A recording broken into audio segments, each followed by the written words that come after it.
ایک واقعہ ہے کہ کوفہ سے ایک شکایت آتی ہے حضرت امیر المومنین حضرت عمر بن الخطاب رضی اللہ عنہ کے پاس، اور وہ شکایت حضرت سعد رضی اللہ عنہ کی تھی، اور شکایت یہ تھی کہ یہ نماز بھی صحیح نہیں پڑھاتے ہیں۔ تو حضرت عمر رضی اللہ عنہ نے ان کو بلوایا اور حضرت سعد سے کہا، اے ابو اسحاق، یہ کیا بات ہے کہ لوگ یہ کہہ رہے ہیں، آپ کی شکایت کر رہے ہیں کہ آپ نماز بھی صحیح نہیں پڑھتے یا نہیں پڑھاتے؟ تو اس پر انہوں نے قسم کھا کے کہا، فواللہ انی کنت اصلی بہم صلاۃ رسول اللہ، اللہ کی قسم میں تو ان کو ایسی نماز پڑھاتا ہوں جیسے حضور سے سیکھی ہے، حضور والی نماز ہی پڑھاتا ہوں، بالکل اس میں کمی کوتاہی نہیں کرتا۔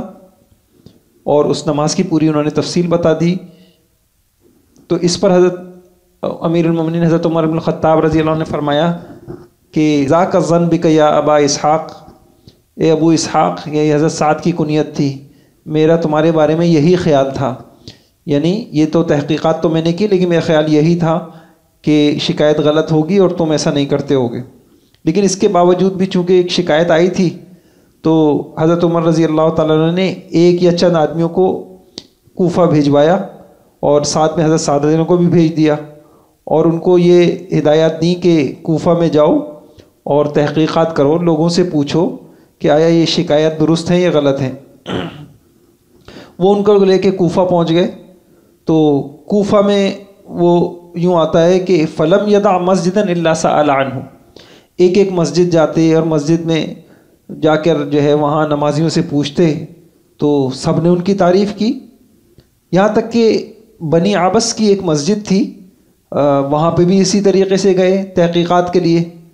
تو ایک شخص تھا اسامہ بن قتادہ، اس کو ابو سعدہ کہتے تھے، تو اس نے یوں کہا، اما اذا نشدتنا، اچھا جی اب جب آپ نے ہمیں قسم دے کے پوچھا ہی ہے تو پھر مجھے بتانا پڑ رہا ہے۔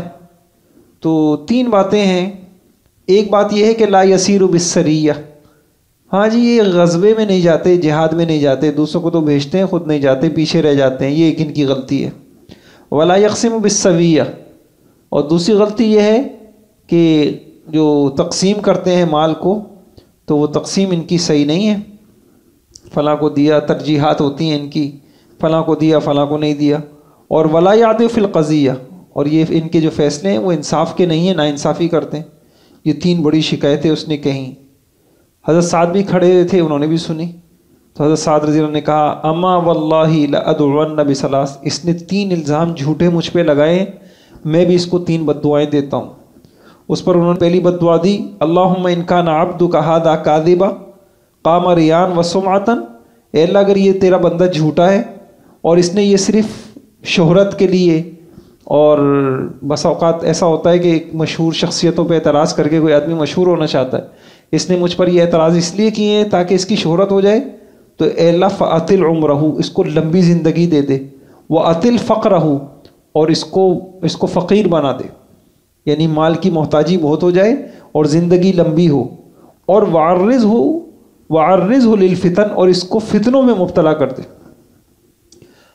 فکان، بعد میں حال یہ تھا کہ اس کے بارے میں آتا ہے کہ گلی میں گزرنے والی باندیوں کو چھیڑا کرتا تھا، وہ اتنا بوڑھا تھا کہ یہ اس کی جو ہے پلکیں جو ہے وہ آنکھوں پہ گر گئی تھیں، اور یہ ان کو ہاتھ سے اٹھایا کرتا تھا۔